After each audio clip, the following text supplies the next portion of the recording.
So the subject, I think, thanks for W.Media, first and foremost, to have us here and give us an opportunity to give the industry's perspective of the rising density and associated challenges.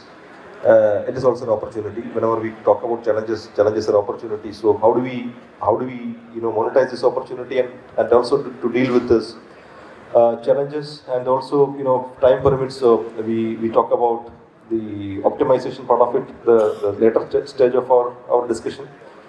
So we have a good set of speakers, this industry stalwarts. We have from the design side, Mark is there, Vala is there from the design side, Brahma is there as an operations an expert, and we have Ravi and Satish from the user side, customer aspect. So I'm sure we will have a very, very truthful and constructive discussion around this. So now we are, I think, I'm sure previous speakers or previous panels, we must have touched about this core subject of how density is going up, the workloads are going high, by virtue of AI, ML, high computing, various technologies coming, GPUs are getting replaced by CPUs. So various things are happening in the industry. So industry is moving towards this high density era, and we are all facing challenges from everywhere, from user to service provider to integrator to operator to consultants. Everywhere there is a challenge. So that's what we are going to discuss and have some kind of perspective around it. So I'll start with my first session to Mark. Mark has a rich experience in the consultancy aspect. So Mark, if you can start with this perspective, how do you deal with it? So, or what are your thought process around this subject in this rising densities? Thanks for having me. I appreciate it. So Matt is a design consultant specialist in data centers. So maybe I give you a bit of a flowdown how the market has evolved in the past. So we started with very conventional data centers with 6 to 10 kilowatt rack density, conventional with raised floor at the time. We then actually evolved and discussed with customer that we don't need a raised floor, which supported the financial as well as the project execution schedule. Then we moved actually into higher rack densities.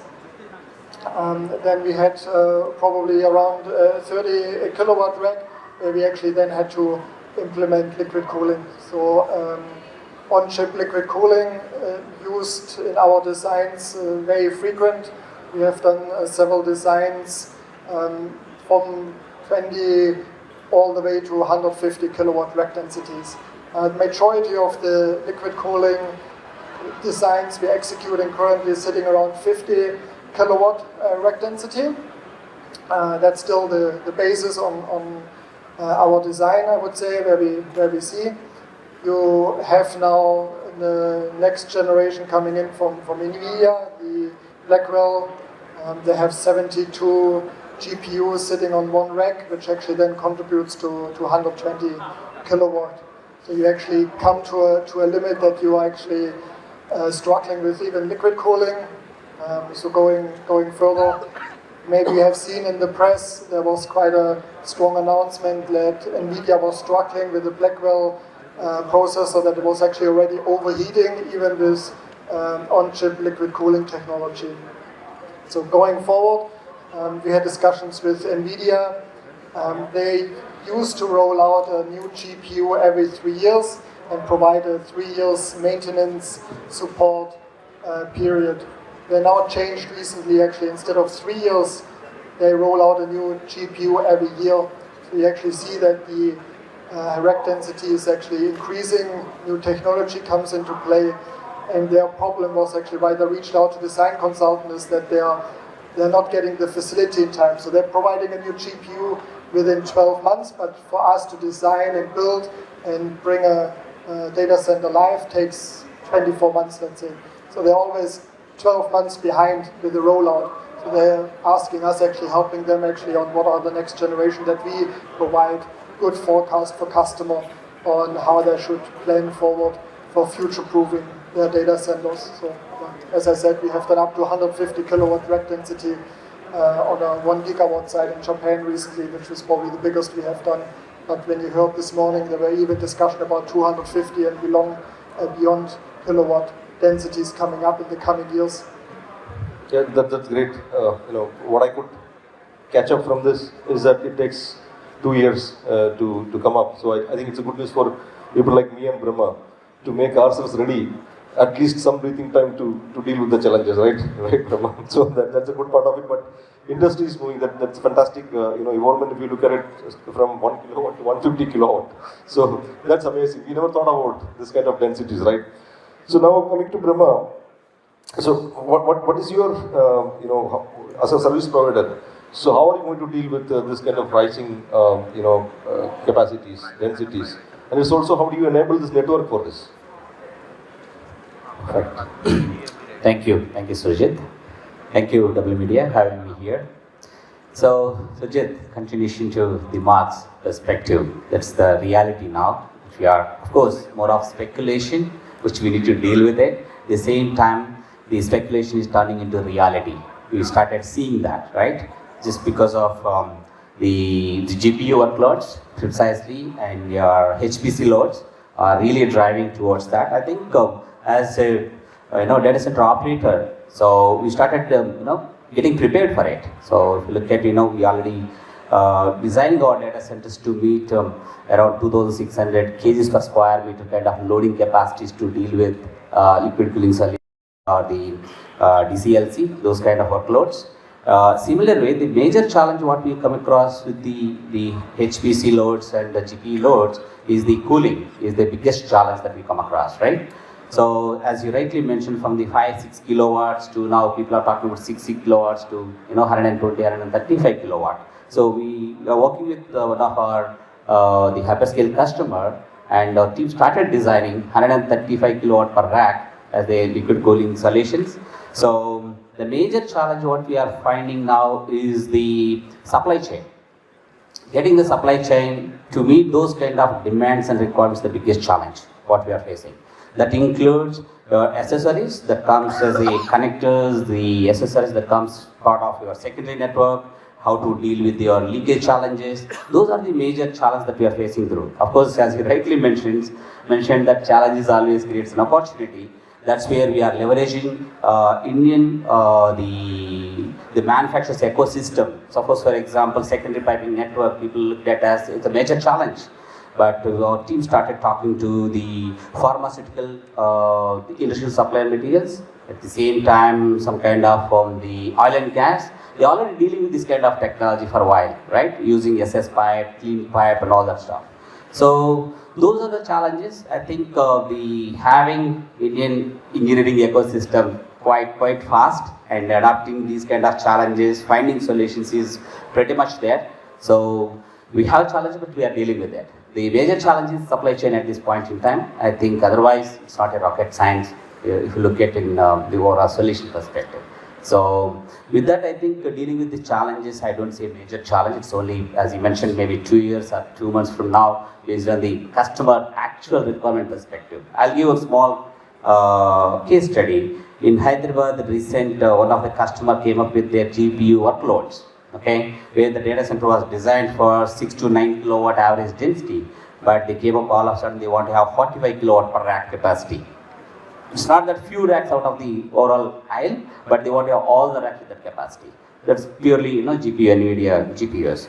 So the team had to face so many challenges, spacing perspective, loading perspective, secondary network perspective, and all that aspects, but somehow we were able to deal with it. We delivered. They launched their complete GPU workloads from the data center. We delivered. So now the trend is adapting your liquid cooling solutions or DCLC solutions. That's where the major challenge is supply chain. So I think we'll get through that soon. Yeah, that is good. Just a follow-up question, Brahma. So you mentioned that you are making yourself ready in terms of increasing the floor loading capacity, etc. So is it impacting your construction cost or timeline or both? So how is it? Timelines may not much, but the cost-wise, of course, certainly when you are designing your structural floor capacity from earlier 15 100 kgs per square meter to 2600 kgs per square meter. So definitely adds cost, but construction timelines was not much. So is the price also going to increase or is it going to reduce? See, the good part is the density. Given floor, you are loading, earlier you used to load, let us say 3 megawatt, now you are loading 12 megawatt capacity. Right. Okay, your volume of business is increased out of the floor. As far as the cost metrics are concerned, it's not significant. So, okay, if you look at overall data center as a investment, overall total, including IT infrastructure, your land and building cost is not even more than 8 to 10%. Okay, out of that, I think That's what I was it's not looking for. significant. That's what the number I was looking for. Thank you so much. Yes, thank you. So coming to Mala, you also, heading the design part of it from your organization. So from the design, what you see is a technological trend or a hardware kind of thing. So to cater with this, the ongoing, the density aspect. So what's your process on this? Yeah. Thank you, Sreejith, and thank you, W.Media, for inviting me on this program. A good question. Yeah. So just to summarize what Mark and Brahma told, we have been legacy-wise doing 10 kilowatt per rack generally for many years, but there is a sudden change. We are looking at 10 and 20 to 45 kilowatt per rack by 2000. This is what is anticipated. We keep anticipating in a data center how to design for higher densities. So probably before 2030, we might reach a 200 kilowatt per server rack. This is what technology is doing, and people like NVIDIA, which has developed, I think the GB200, if my number is right, memory is right. That's all giving higher computing powers, and we will start talking of 1 gigawatt data center from the 50 megawatt. What we are talking of now, that will all change. Already it has changed to 100 and 200. Probably we'll look at 1 gigawatt, because whatever that NVIDIA has found, in the same footprint, to power the data center, what we are doing 30 megawatt or something, we need 3 gigawatt of power. This is what technology is moving towards. So towards the hardware part, if you see, we need to have high core processors, a better NVMe storages, a compact, the form factors has to be compact. Right now that technology has to mature probably, and there should be disintegrated, aggregated architecture. Right now it's all a standardized thing. To meet these sort of loads and these sort of changes, it needs this. And we are moving from GPUs to CPUs, high performance computing. These are all the hardware requirements for the servers. You asked me for the servers, but he brought out an important point. We are not able to track what is happening inside for our cooling, for our energy, whether it's really doing the purpose it is intended for, even for the titans. These are going to be the challenges.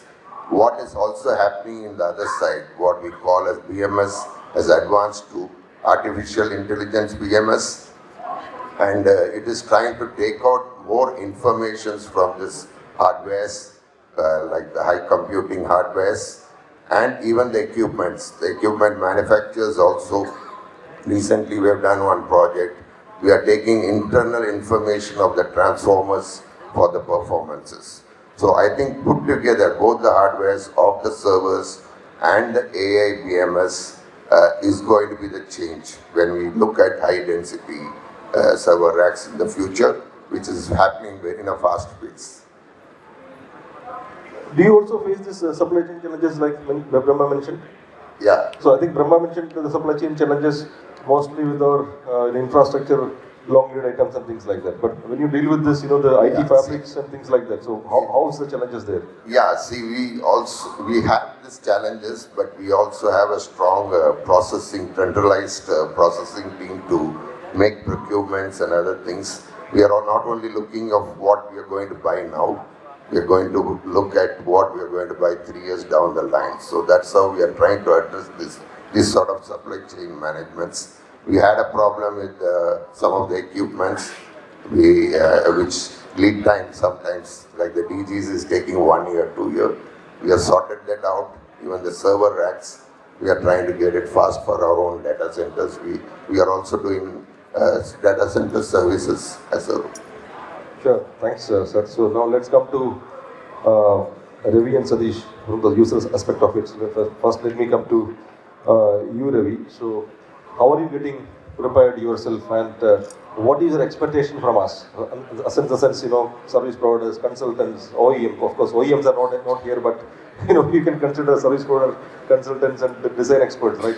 So, what are you expecting from the other communities? This is what is the topic. I mean, this is what I wanted to say. Perfect. You've led me to the right direction. I would like to start from basics. So we talked about TDP, which is basically thermal design power. So the CPU, if you look at it, is 100. GPU TDP is 700. So now suddenly you have a big load to handle. The air, if you look at the specific heat of air is 0.24, and otherwise for water you can look at it, it is 1.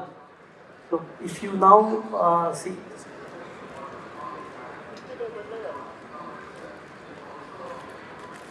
sorry about that. So now the new air is water. That is what they say. Our veterans, Lohiya Saab is also here, sitting here. We have to address this problem from basics. So now once we start looking at water, water becomes a medium, and we need to handle water, because all said and done, the 200 CFM per kilowatt is the air max we can use for cooling.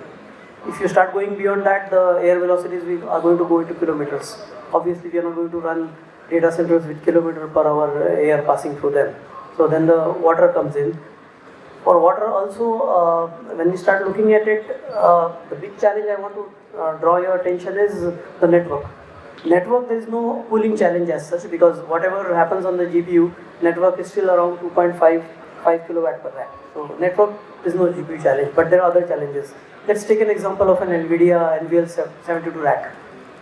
The rack looks like this. There are 72 GPUs inside it. You look at inside server communication on the network, fine, that's their proprietary, NVLink takes care of it, no problem. No. Second, we look at within the rack from server to server, that also can be handled. We need specialized optic fiber connectors and cabling, and the form factors we need to take care, and the GPU rack gets loaded. The challenge comes in when you start communicating from that rack, from that GPU to the other GPU. GPU as a design or as a principle would want to behave as one. Given an option, everybody would want to have all the GPUs together in one single unit, maybe consume it as 200 megawatt as one GPU and then handle that. You can't do that. So that's why you need to separate those GPUs. And the GPU to GPU communication becomes a bigger challenge here. So now the latency requirements, my friend is telling me that the millisecond latency is no longer accepted. It is microseconds. You look at the optic fiber cables. We are happy with 288. Now we have moved to 3456. 3456 is also not sufficient. We are moving to 6912. How many optic fiber cable you can bundle into it? So it's becoming the form factor. So on one hand we are handling the cooling problem. On the other hand, the form factor coming out of the OFC cable. That vendor challenges are there. I'm sure the vendor community here and the supplier community here will handle this. Then the network speeds also, like 1 Gbps, 10 Gbps is fine. You look at an NVIDIA, he asks for 800 Gbps is reality. To handle all that, the network needs to be taken care of. The other challenge, and I can just cite one small name here, there's a tank here where people start immersing the CPU, GPUs there to make it cool. And all the GPUs, CPUs are standing around the tank saying that I want to take a dip. And the network guy says, no, I won't. And he said, ask why? He says, it's a dielectric. The moment the network cable gets in, the dielectric starts affecting the network speed, it slows it down. So on one hand, we are solving the problem by cooling it. On the other hand, we have a challenge on the network. So I think both things have to be handled together, and that is where I think we will have to come out with a solution. We are getting there, but yes, that remains a big scalability issue as such. I think this is a input for the OEM community for both network and GPU OEMs, right? So they have to solve this problem together. Correct. Right. That aspect. Yeah. How about you, Sreejith? Right. Good evening, everyone. When you talk about business like ours, which is very time sensitive, and then, correctly pointed out by Ravi that, latency really matters. So latency needs to be as low as possible. So what we expect, is the workload which are deployed within the data centers. We need, interconnects to be something which provides us a very low latency. The other thing is our proximity with exchange matters, and so would be the case with the other businesses as well, or probably some the entities which are tightly regulated by the regulators. So they would have their own requirements. But yeah, as far as business such as ours is concerned, the proximity with the exchange really matters, and due to which we need we expect high speed connectivity with the exchange, and that's where probably we believe data center providers can play a role. The other thing is, if you look at the various guidelines which are published by these regulators, they expect DR to be at least 250 kilometers away. So in those cases, we are as of now dependent on the long distance connectivity, or probably maybe running our syncing jobs over the internet cable system, which probably is not as reliable as it should. So that is one of the area where DC providers and the telecommunication service providers can have a look at and come up with some solution in the coming future. The other important thing, while we are talking about AI ML workload and GPUs coming into the equation, I'm sure at some point of time we just had a quick chat about that, what is the regulation around that, are there any regulations expected, how that would shape up, and how that is going to impact the overall data center service providers business, and the enterprise users like us. So clarity around that will also help in the coming days. I think I clearly understand. You called out two challenges. It's a common challenges in your sector. One is the latency. Yeah. Second is the regulatory aspect, right? Yeah. So, I clearly understand your pain point, because I deal with customers like you, and it doesn't matter how much ever reliability of or density you have in the network, but latency is not there, then there is a problem, right? Yeah, so earlier probably regulation was more of a, I should say yes, something has to be done, but now they need to see evidences But regulation will follow. First technology, let it be in place, then the rising regulation will follow. So good, thanks. One thing, I'll just add some statistics for latency part, because they need to really catch up. So I'll just add up a few points. See, the social media, there are different things, WhatsApp, other things, Facebook and other things. All took few months, probably 20 months and all, to reach 1 million users. But the chat GPT, when it came, it took only 3 months to reach 1 million users. So this is the growth happening in India, across the world. So that's the challenge for latency and other things. So. Yeah, that's right. If you look at it now in India, if you look at data center capacity, it is not at reached 1 gigawatt level, right? But everybody is talking about gigawatt. That means in the next 3 years, it will be some 10 gigawatt we're talking about, right? So we are not even at 1 gigawatt, right? So let's come to the next part of it. We have 15 more minutes. I'm just keeping a tab on the time as well. So let me come to Brahma, to you, because you are a service provider. I just want to understand. There are two aspects we talk about when we increase the density. So first and foremost, it is the efficiency part of it. Second, the most spoken subject is the sustainability, right? Sustainability and ESG part of it. So do you have a strategy around it when it comes to the density is going exponentially high?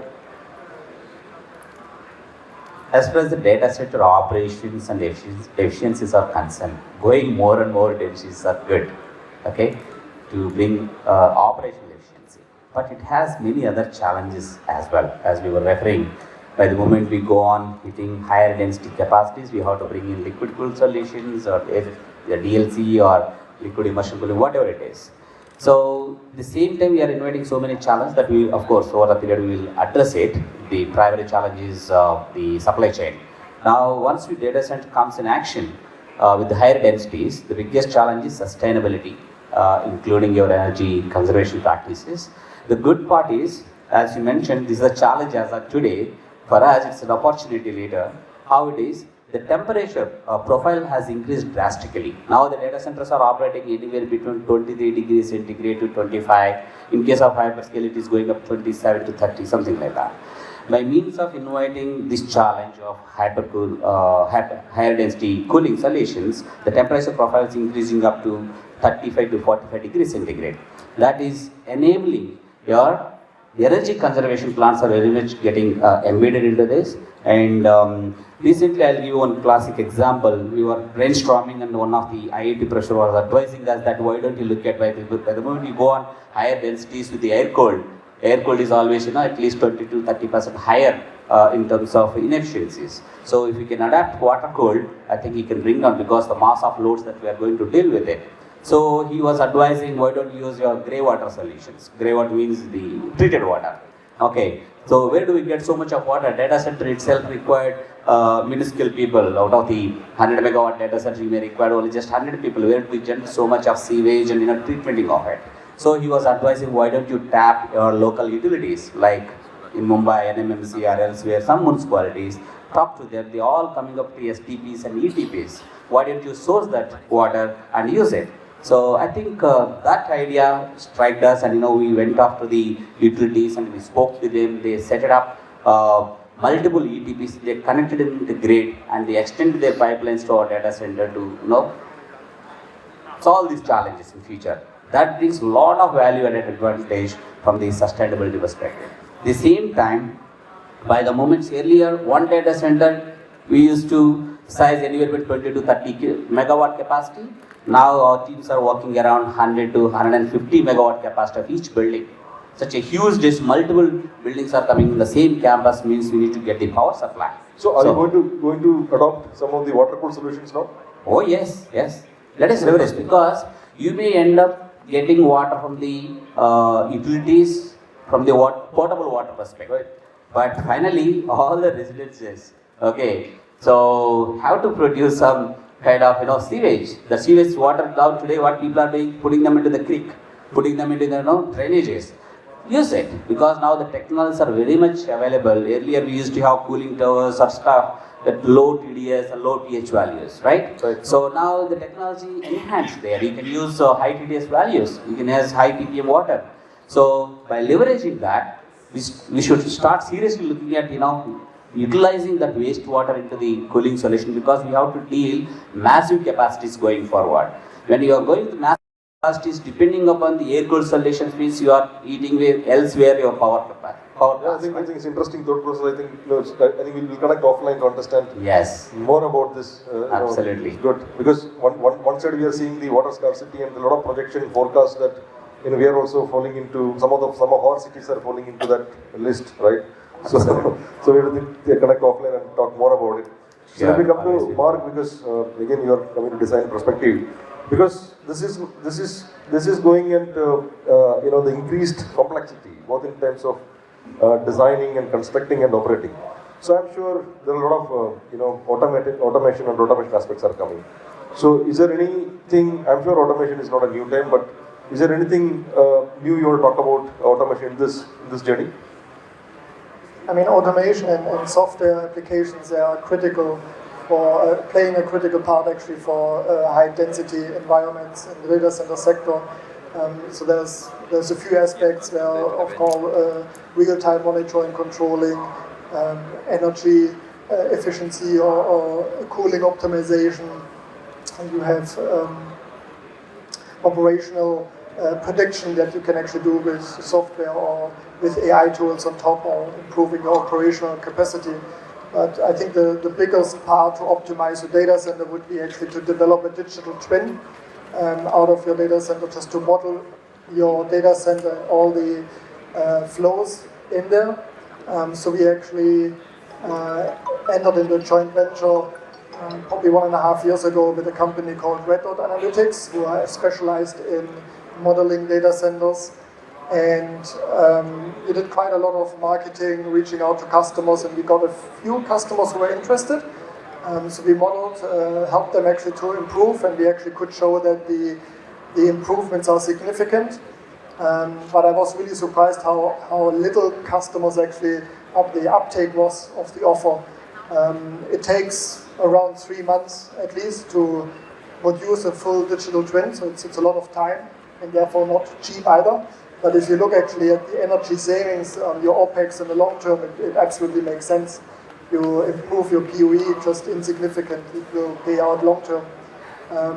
But yeah, the uptake wasn't great. So we then developed an in-house tool, which is Brisa, which is, it's not a digital twin, which is only showing the power flows, but also all the liquid flows without modeling the entire data center. But you can simulate the data center with that, and that's developed within 2 weeks for data center. So there was a much better uptake for that, helping customers to improve their data centers. Sure. Well, the same associated to that question about automation and future proofing. So we have not spoken about the scalability. So is there any specific thing you want to touch upon the scalability when it comes to the rising density? So we really have a challenge at present time, because I'll just quote one example immediately. We finished the IST, and then we thought we did all the analysis, predictive analysis, that we'll limit to 20 kilowatt per rack. But there comes the customer with a 45 kilowatt rack. Okay, so this is the challenge presently we are facing. And I think we as designers, or all the operators and the players in this field should think differently. I mean, we have put a lot of thoughts into many people how to, because the legacy thing will continue for quite some time. I mean, it will not be totally phased out immediately, because there are players using it.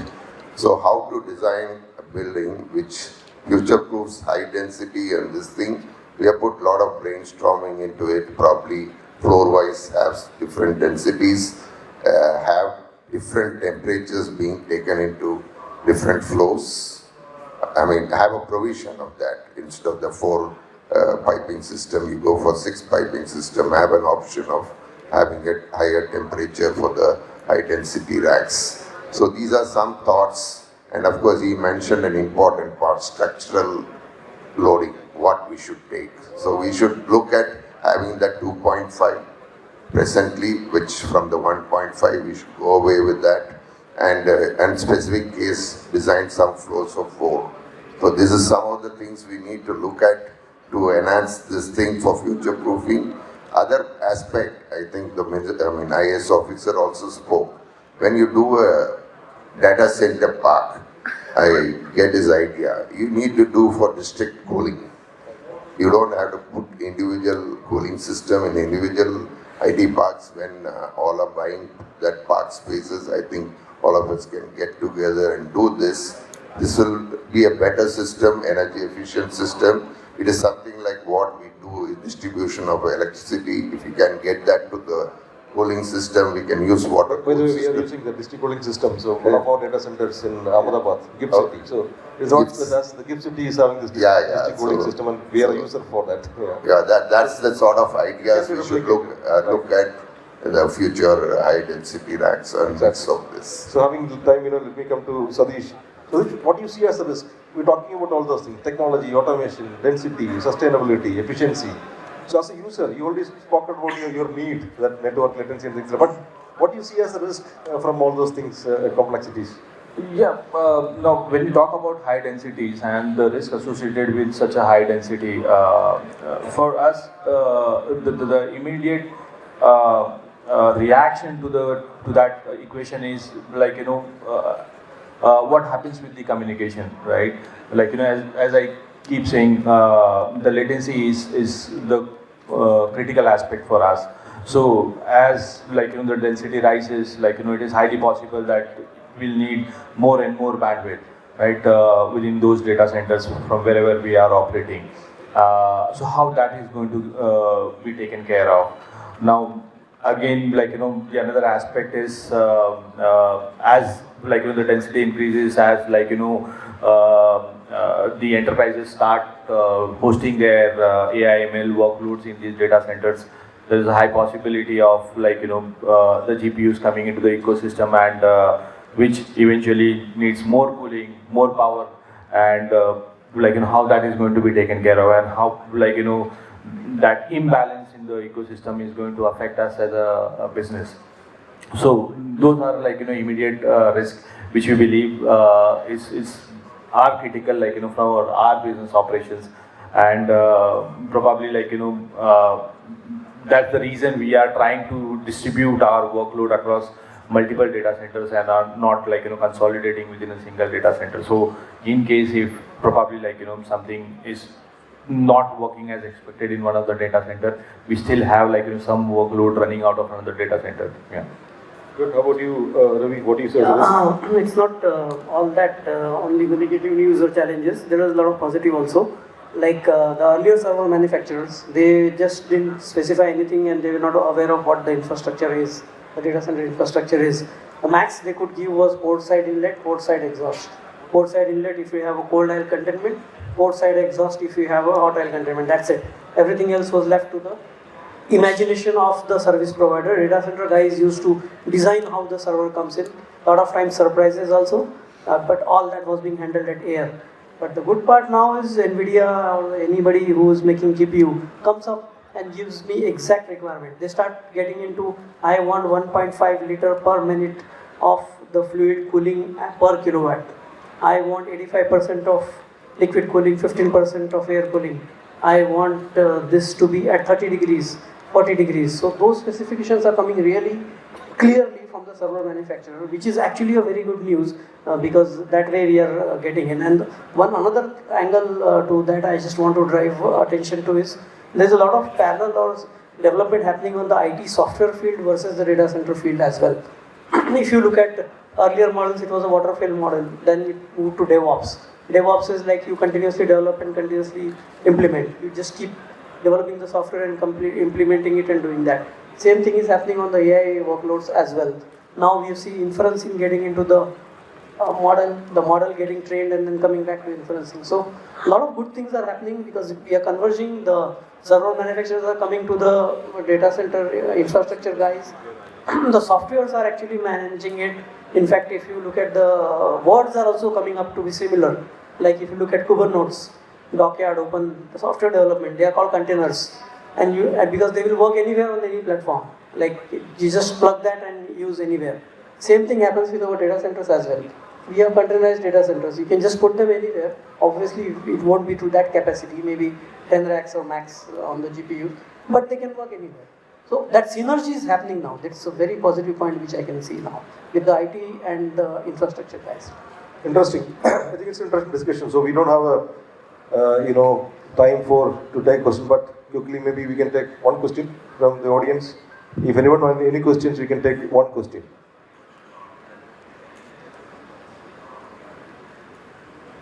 No, I don't think any hands raised. So good. I think we are on time. But I think it's an interesting discussion from the different perspective. So thank you so much for your active participation and giving the participants some of the points we talked about. We'll connect more on this interesting aspects. But again, while we have discussed very few aspects in this 40 minutes, but I'm sure this is not that we speak. We have many more things to do with this kind of. Again, I don't see the challenge. It's an opportunity, right? So opportunity, because opportunity that the business is there. When business is there, we are all exist, right? The companies exist. So that is the way we look at it. So associated challenges, I'm sure we'll deal with it. We have been dealing with it, and we'll deal with it. So that's it. With that, we'll end this discussion. Once again, thank you very much. Thanks everybody. Thanks W.Media for having us here and give us an opportunity for the discussion. Thank you all once again. Thank you very much. Thank you. Thank you so much, gentlemen, for the amazing panel discussion.